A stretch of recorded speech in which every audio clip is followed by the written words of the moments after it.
Assalamualaikum warahmatullahi wabarakatuh. Perkenalkan, nama saya Dina Jayanti dengan nomor NPM 230810101044 dari kelas B081, kelas Desain Analisis Algoritma. Pada video ini saya akan membahas salah satu pembahasan dynamic programming dari kategori basic problems, yaitu nomor 5, climbing stairs with 3 moves. Permasalahan ini menghitung berapa banyak cara berbeda untuk mencapai anak tangga ke N, di mana setiap langkah bisa berubah 1, 2, atau 3 anak tangga sekaligus. Langsung saja kita mulai. Kita membuka Geeks for Geeks. Ini adalah halaman utama resmi Geek for Geeks untuk topik yang akan kita bahas. Bisa kita lihat di sini adalah problem statement-nya.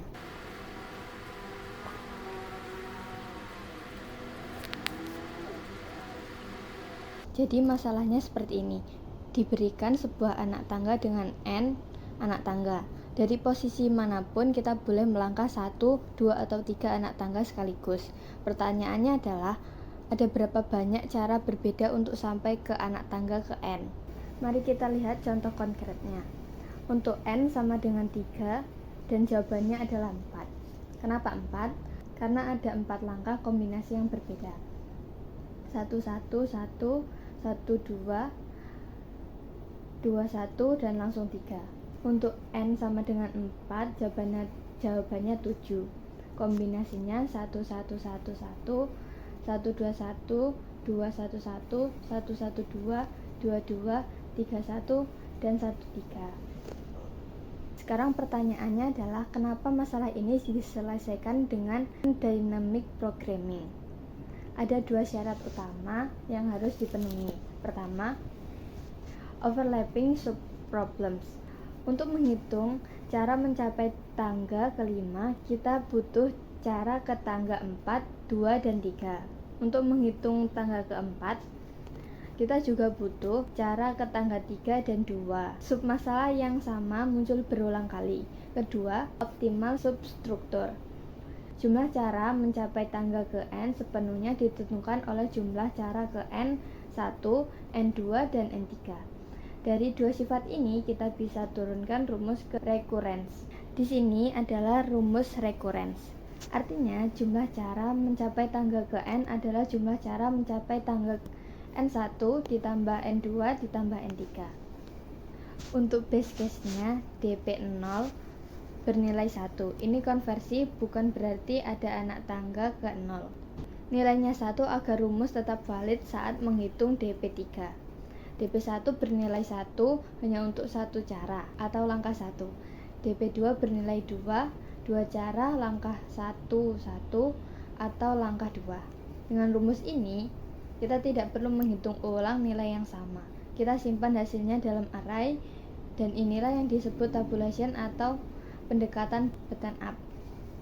dp0 sama dengan 1 adalah konvensi base case agar rumus dp3 sama dengan dp2 plus dp1 plus dp0 menghasilkan nilai yang benar, yaitu 2 plus 1 plus 1 sama dengan 4. Sekarang kita lihat implementasinya dalam Python. Saya sudah menyiapkan kodenya, dan mari kita bedah per blok. Blok pertama adalah base case. Kalau N sama dengan 0 atau 1, langsung return 1. Kalau N sama dengan 2, langsung return 2. Kenapa tidak kita masukkan ke dalam array saja? Karena rumus recurrence kita butuh 3 nilai sebelumnya. Untuk N yang kurang dari 3, nilai sebelumnya belum cukup. Jadi kita tangani secara manual dulu. Blok 2, inisiasi array dp. Kita buat array dp berukuran N plus 1, semua diisi 0. Lalu kita isi 3 elemen pertama sesuai base case yang tadi. dp0 sama dengan 1, dp1 sama dengan 1, dp2 sama dengan 2. Blok ketiga, ini inti dari seluruh algoritma. Loop dari i sama dengan 3 sampai i sama dengan n. Kita hitung dpi dengan menjumlahkan dpi min 1 ditambah dpi min 2 plus dpi min 3. Kenapa ini bekerja? Karena kita mengisi dari kecil ke besar. Saat kita menghitung dp5 misalnya, nilai dp4 DP3 dan DP2 sudah pasti tersedia di array. Tidak ada yang dihitung 2 kali. Inilah efisiennya. Blok terakhir yaitu return DPN. Setelah loop selesai, DPN sudah terisi dengan jawaban yang benar. Kita kembalikan nilainya. Oke, sekarang kita jalankan programnya. Bisa dilihat outputnya. N1 menghasilkan 1 cara, N2 menghasilkan 2 cara, N3 menghasilkan 4 cara, N4 menghasilkan 7 cara, dan seterusnya. Perhatikan polanya. Setiap nilai adalah jumlah 3 nilai sebelumnya. Inilah yang disebut barisan Fibonacci, generalisasi dari Fibonacci. Dari sisi efisien, time complexity-nya 0n, karena hanya satu loop. Jadi jauh lebih cepat dari rekursi biasanya yang O3 pangkat n. Untuk n sama dengan 30 saja, rekursi biasa harus menghitung lebih dari 2 miliar operasi. Sedangkan DP kita hanya 30 operasi. Sekarang kita verifikasi. Kita bandingkan output program kita dengan contoh yang ada di halaman Geek4Geeks. Di Geek4Geeks untuk n sama dengan 4, jawabannya adalah 7. Dan jika n sama dengan 5, maka hasilnya adalah 13. Program kita juga 13 dan semuanya konsisten. Ini membuktikan bahwa implementasi kita benar dan sesuai dengan referensi yang sudah ada. Baik, dari pembahasan tadi ada 3 hal yang bisa kita simpulkan. Pertama, slimming stairs with 3 moves adalah counting problem dalam dynamic programming. Diselesaikan dengan rumus recurrence.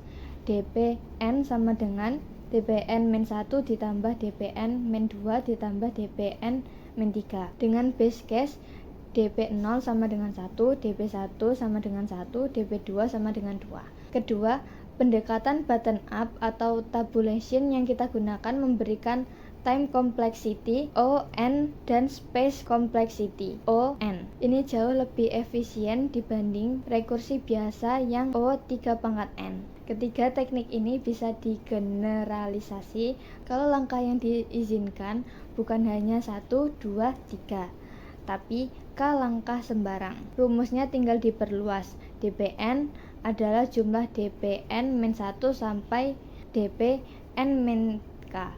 Itulah yang membuat dynamic programming sangat powerful. Satu pola bisa menyelesaikan banyak variasi masalah. Demikian presentasi dari saya mengenai dynamic programming pada topik Slimming Stairs with 3 Moves.